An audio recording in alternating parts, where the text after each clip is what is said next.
नमस्कार दोस्तों, परीक्षा द सक्सेस ऐप में आपका स्वागत है।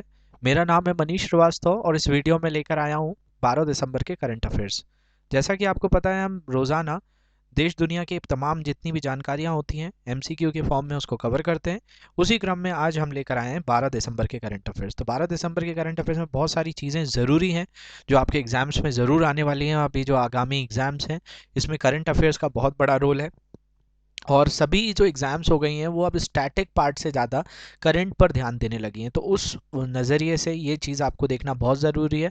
आप पिछले साल के जो पेपर्स भी देखेंगे तो आपको प्रीवियस ईयर क्वेश्चंस पेपर में भी देखेगा कि करंट अफेयर्स का कितना वेटेज है। तो इस पार्ट को ज़रूर देखिए, इसका बहुत इंपॉर्टेंस है। आप बस लेक्चर पूरा देखिए तो आपको एग्जाम में काम आ जाएगा। तो शुरू करते हैं आज का लेक्चर। पहला प्रश्न आज का है, मानव अधिकार दिवस 2020 प्रत्येक वर्ष 10 दिसंबर को पड़ता है और संयुक्त राष्ट्र महासभा ने मानव अधिकारों को सार्वभौमिक घोषणा यूडीएचआर को किस वर्ष अपनाया था।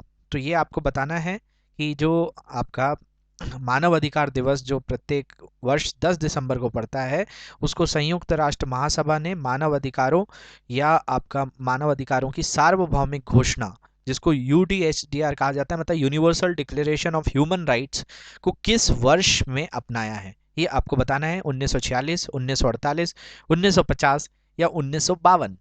तो इसका जो सही उत्तर है वो है आपका 1948 में इसको अपनाया गया था। इसके बारे में बात करें तो मानव अधिकार दिवस 2020 जो है अभी प्रत्येक वर्ष जो है 10 दिसंबर को मनाया जाता है और आपका 2020 का भी 10 दिसंबर को पड़ा। 1948 में संयुक्त राष्ट्र महासभा ने मानव अधिकारों की सार्वभौमिक घोषणा, जो कि मैंने आपको बताया universal declaration of human rights, कि मानवों के जो अधिकार हैं उनके ऊपर किसी भी तरीके से कोई अत्याचार ना होना, उनके हक की सभी चीज़ें उनको मिलना। तो ये जो है संयुक्त राष्ट्र महासभा ने मानव अधिकारों की सार्वभौमिक जो घोषणा यूडीएचडीआर को अपनाया, तब से ये दिन मनाया जा रहा है।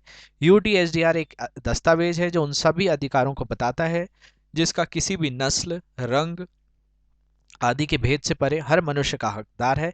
और वर्ष 2020 के लिए विषय वस्तु जो है वो है आपका recover better, stand up for human beings या ह्यूमन राइट्स। तो इसका आप थीम भी याद रखेंगे ना, थीम ऑफ द ईयर 2020 जो है वर्ष के लिए 2020 के लिए जो विषय वस्तु है वो है रिकवर बेटर और stand up for human rights. तो ये भी याद रखेंगे। बढ़ते हैं आज के दूसरे प्रश्न की ओर। दूसरा प्रश्न है कि दिसंबर 2020 में उत्तर प्रदेश सरकार ने दुनिया भर में किस जनजाति की अनोखी संस्कृति अपनाने की योजना शुरू करी है। मतलब दिसंबर 2020 में जो उत्तर प्रदेश गवर्नमेंट है उसने जो है एक स्कीम लेकर आए हैं जिसमें आपका जो एक अभिन्न या अनोखी जो संस्कृति होती है वो किस जनजाति की विश्व में फैलाने की बात रखी है।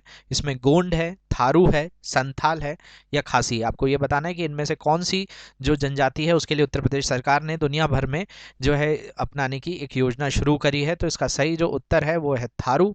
थारू की बात करें तो ये उत्तर प्रदेश सरकार ने हाल ही में दुनिया भर में अपने जातीय थारू जनजाति की अनूठी संस्कृति को अपनाने के लिए एक होम स्टे योजना शुरू की है। मुख्य रूप से जंगलों से एकत्रित घास से बने पारंपरिक झोपड़ियों में पर्यटकों को प्राकृतिक थारू निवास स्थान में रहने का अनुभव प्रदान करना है। और यूपी फॉरेस्ट कॉर्प थारू लोगों को आगंतुकों के साथ प्रभावी ढंग से संवाद करने और ग्रामीणों को सुरक्षा और स्वच्छता के पहलुओं से परिचित कराने के लिए प्रोत्साहित जो है करेगा। इसके अलावा थारू गृह स्वामी पर्यटकों को आवास और घर के भोजन के लिए सीधे शुल्क भी ले सकेंगे। तो जो थारू होम ओनर्स हैं वो जो है टूरिस्ट जो भी आएंगे उनसे वो सीधे जो है उनको अपने घरों में रुकवाएंगे और उसके लिए वो जो है पैसा भी लेंगे, तो उससे उनकी आय भी बढ़ेगी। तो ये एक अच्छा कदम है जो उत्तर प्रदेश सरकार लेने जा रही है। बढ़ते हैं आज के तीसरे प्रश्न की ओर कि किस संस्थान के वैज्ञानिकों ने चक्कर आना, मतली मतलब आपका जी मचलाना, सिर दर्द, सुनने की समस्या सहित अमेरिकी राजनयिकों में कई न्यूरोलॉजिकल लक्षणों के संभावित कारणों पर एक रिपोर्ट प्रकाशित की है जिसे उन्होंने हवाना सिंड्रोम कहा है। तो ये किस संस्थान के वैज्ञानिकों ने जो है इसकी घोषणा करी है। कि इसकी अगर मैं बात बताऊं तो 4 साल पहले जो है ये समस्या जो राजनयिक हुआ करते थे, जो आपके यूएस की अगर हम बात करें, डिप्लोमेट्स जिनको कहा जाता है, तो जो यूनाइटेड स्टेट्स ऑफ अमेरिका के डिप्लोमेट्स दूसरे देशों में जाते थे, तो उनमें हवाना में जाने पर उनके साथ क्या होता था कि उनको एक अजीब सी, सभी राजनयिकों के साथ एक समस्या हो रही थी कि उनको चक्कर आते थे उसके बाद, वहाँ रुकने के बाद फिर उनका जी मचलाता था, सिर दर्द होता था, सुनने की तक की समस्या हो जाती थी, जिसको हवाना सिंड्रोम कहा गया था। तो किस संस्थान के वैज्ञानिकों ने इसकी पुष्टि करी है?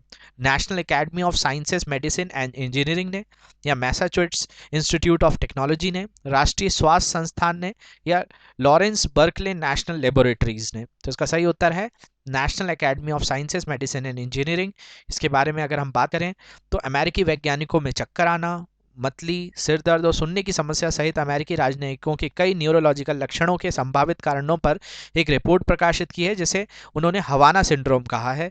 अमेरिका के national academy of sciences, medicine और एंड इंजीनियरिंग ने क्यूबा और चीन में अमेरिकी राजनयिकों के बीच रहस्यमय स्वास्थ्य समस्याओं की उपस्थिति के संभावित कारणों पर एक संयुक्त रिपोर्ट प्रकाशित की। मस्तिष्क के एमआरआई में सफ़ेद और ग्रे पदार्थ के नुकसान के साथ साथ संवेदी क्षेत्रों और बिना किसी दर्दनाक मस्तिष्क की चोट के बीच बिगड़ा कार्यात्मक कनेक्शन का पता चला। वैज्ञानिकों ने विश्लेषण के बाद संक्षेप में कहा है कि लक्षणों की शुरुआत का कारण पल्सेटिंग माइक्रोवेव्स का प्रभाव था। तो ये जो है वहाँ के लोगों पर पल्सेटिंग माइक्रोवेव्स का उपयोग करके उनको जो है परेशान किया जा रहा था, इस चीज़ की पुष्टि हो गई है। बढ़ते हैं आज के चौथे प्रश्न की ओर कि दिसंबर 2020 में किसने कोविड-19 testing centre detection app launch किया है और जिसका नाम मेरा कोविड केंद्र ऐप है?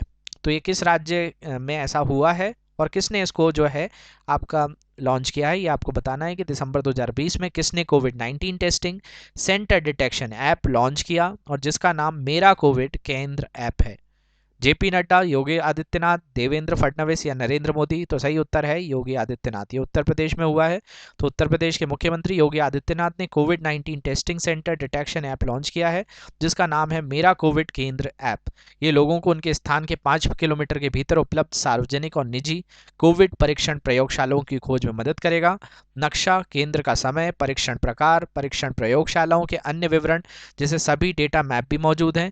इस मोबाइल ऐप को गूगल प्ले स्टोर से डाउनलोड भी किया जा सकता है। तो ये उठाने वाले जो हैं वो आपके उत्तर प्रदेश बना है। उत्तर प्रदेश के जो मुख्यमंत्री हैं वो योगी आदित्यनाथ हैं, राज्यपाल आनंदीबेन पटेल हैं, और यहाँ पे जो रजिस्टर्ड जीआई टैग जो है चीज़ों का, वो Varanasi glass beads, Lucknow chikan craft, mango Malihabadi जो आम होता है, दशहरी, बनारस बनारसी साड़ी, ये सब जो है उत्तर प्रदेश से प्रसिद्ध हैं। बढ़ते हैं आज के पांचवें प्रश्न की ओर कि पार्थिव पटेल ने क्रिकेट के सभी प्रारूपों से संन्यास लेने की घोषणा की है। उन्होंने किस राज्य के लिए 194 प्रथम श्रेणी मैचों में भाग लिया है? तो अभी ये हाल ही में उन्होंने अंतर्राष्ट्रीय क्रिकेट से संन्यास ले लिया है। ये किस राज्य के लिए जो है रणजी मैच खेलते थे, जिनमें प्रथम श्रेणी जो है 194 मैचों में भाग लिया है? महाराष्ट्र, गुजरात, पंजाब या हरियाणा? तो जैसा कि आपको पता है पार्थिव पटेल गुजरात से थे, तो ये गुजरात की प्रथम श्रेणी मैचों में भाग लिया है। और बात करें तो विकेट कीपर बल्लेबाज थे पार्थिव पटेल ने क्रिकेट के सभी प्रारूपों से संन्यास लेने की घोषणा की है। पार्थिव ने भारत के लिए 25 टेस्ट खेले हैं, 38 वनडे और T20 जो हैं उनको भी खेला है इन्होंने। और घरेलू क्रिकेट में उन्होंने 194 में गुजरात के लिए प्रथम श्रेणी मैचों में भाग लिया है। 17 वर्ष और 153 दिन की उम्र में टेस्ट में सबसे कम उम्र के विकेट कीपर बन पदार्पण करने के बाद वे 2002 में भारतीय टीम में आए थे। तो ये जो है आपका पार्थिव पटेल ने जो है संन्यास की घोषणा कर दी है। बढ़ते हैं छठवें प्रश्न की ओर कि अपने उद्यम टेनविक स्पोर्ट्स की ओर से सर्वश्रेष्ठ कंपनी प्रचारक खेल निजी क्षेत्र पुरस्कार किसने प्राप्त किया है? तो ये बेस्ट कंपनी जो प्रमोट करती है स्पोर्ट्स को प्राइवेट सेक्टर में, उसके बिहाफ पर जो है टेनविक स्पोर्ट्स को मिला है। तो ये किसका जो है निजी क्षेत्र का उद्योग है, आपको बताना है। इरफान पठान का, अनिल कुंबले का, हरभजन सिंह का या सचिन तेंदुलकर का? तो इसका सही उत्तर है कि ये जो है आपका अनिल कुंबले का है। इसके बारे में बात करें तो रेसलर बजरंग पूनिया और शूटलर 11 वलावरिन ने FICCI जो आपका इंडिया स्पोर्ट्स अवार्ड जो होता है 2020 में शीर्ष सम्मान हासिल किया। और 2019-20 सीजन में शानदार प्रदर्शन करने वाले दोनों एथलीटों ने अपनी अपनी श्रेणियों में sports person of the year का पुरस्कार जीता। क्रिकेट के दिग्गज अनिल कुंबले को उनके उद्यम टेनविक स्पोर्ट्स के लिए सर्वश्रेष्ठ कंपनी प्रचारक खेल निजी क्षेत्र का पुरस्कार मिला है। तो क्रिकेट लीजेंड जो अनिल कुंबले हैं उन्हें बेस्ट कंपनी प्रमोटिंग स्पोर्ट्स के लिए मिला है। बाकी रेसलर बजरंग पूनिया और शूटर एल्विन वेलवेरिन जो है इन्होंने FICCI इंडिया स्पोर्ट्स अवार्ड भी जीता है।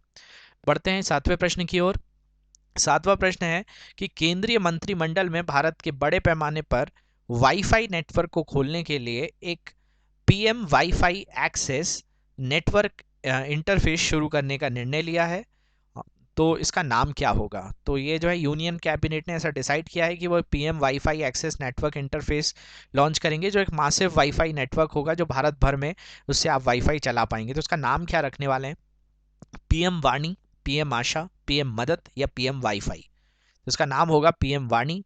पीएम वाणी की बात करें तो इसका फुल फॉर्म है पीएम वाणी का सार्वजनिक वाईफाई सेवा प्रदान करने के लिए केंद्रीय मंत्रिमंडल ने भारत में बड़े पैमाने पर वाईफाई नेटवर्क को खोलने के लिए एक PM wifi access network interface शुरू करने का निर्णय लिया है। तो इसका वाईफाई का जो वाणी का जो फुल फॉर्म है वो है वाईफाई एक्सेस नेटवर्क इंटरफेस शुरू करने का निर्णय लिया है। और इसके साथ देश भर में सार्वजनिक डेटा केंद्र खोले जाएंगे।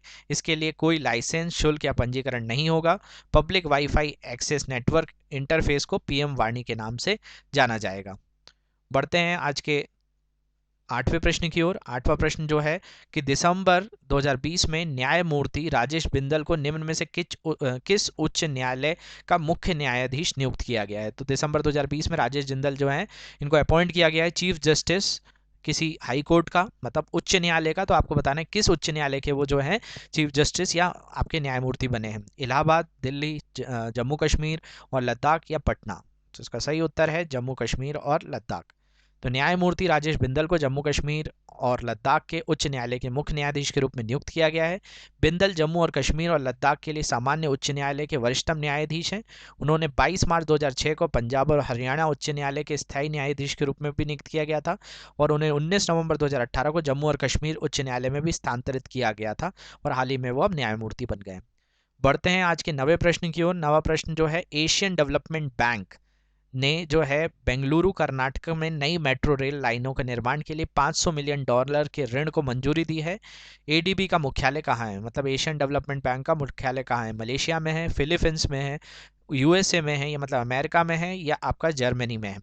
तो आपको बताना है कि कहाँ पर है। तो इसका सही उत्तर जो है वो फिलीपींस में है। इसी में बात करें तो एशियाई डेवलपमेंट बैंक जो है आपका ने बेंगलुरु कर्नाटक में नई मेट्रो रेल लाइन के निर्माण के लिए $500 मिलियन के ऋण को मंजूरी दी है। एडीबी ने देश भर में शहरी क्षेत्रों में प्राथमिक स्वास्थ्य देखभाल को मजबूत करने के लिए एक और जो है $300 मिलियन जो डॉलर का ऋण की मंजूरी दी है और ये अर्थव्यवस्था को बढ़ाएगा और शहरी वातावरण में सुधार करेगा और शहर को अधिक जीवंत बनाएगा। इसका हेडक्वार्टर जो है वो फिलीपींस में है और इसका भी जो प्रेसिडेंट है एशियाई डेवलपमेंट बैंक का वो है मत्सुत्सुगु असाकावा। और जो इसको जो है बनाया जो गया था एडीबी को वो 19 दिसंबर 1966 को बनाया गया था। बढ़ते हैं आज के अंतिम प्रश्न की ओर। अंतिम प्रश्न अर्थव्यवस्था से ही जुड़ा है कि आरबीएल बैंक ने बैंक के ग्राहकों को जीवन बीमा उत्पादों को पेश करने के लिए निम्नलिखित में से किसके साथ साझेदारी की घोषणा की है? एसबीआई लाइफ इंश्योरेंस के साथ, आईसीसीआई प्रूडेंशियल लाइफ इंश्योरेंस, जीवन बीमा निगम या मैक्स लाइफ इंश्योरेंस? तो आरबीएल ने जो है जीवन बीमा निगम जो लाइफ इंश्योरेंस कॉरपोरेशन है आपका उस आईसीसीआई प्रूडेंशियल लाइफ इंश्योरेंस जो है उसके साथ जो है एक तरह की एक साझेदारी करने की घोषणा कर दी है। और इसमें ही बात करें तो आरबीएल और आईसीसीआई प्रूडेंशियल लाइफ इंश्योरेंस ने बैंक के ग्राहकों को जीवन बीमा उत्पाद देने के लिए एक बैंक इंश्योरेंस साझेदारी की घोषणा की है।